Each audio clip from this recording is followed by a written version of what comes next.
Wagyu New Yorker 6 Plus. So 6 Plus talks about the marbling throughout the meat.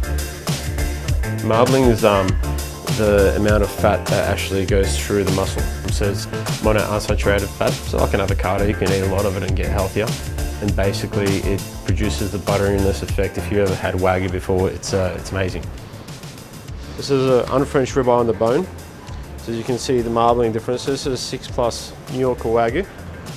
It's got the monounsaturated marbling running through the muscle, and this is a 2 Plus. The New Yorkers, they have a little bit of sinew running across the top, which is underneath the fat. So what we like to do is just trim through that a little bit with a nice sharp knife. That's the part of the steak that usually shrinks up and curves the steak quite dramatically when you're grilling it. Then we want to just nicely season.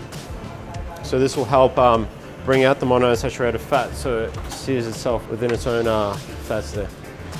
And then we like to put it on quite a slow heat and then just run your tongs across the top so the whole steak makes contact with the entire grill. So what we're looking for when we're grilling it is we're going to just seal it and just, there's a little bit of caramelization that comes off the sides, as you can see.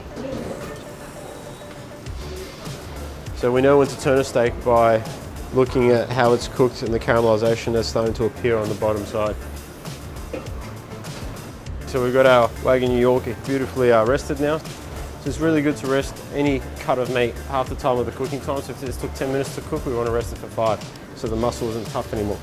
That's the secret to a good steak. So now we're going to finish it off. Give it a little bit of glaze.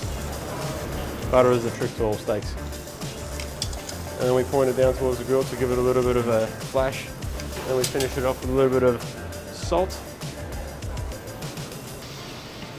Protein and salt is, it's another one of those beautiful marriages.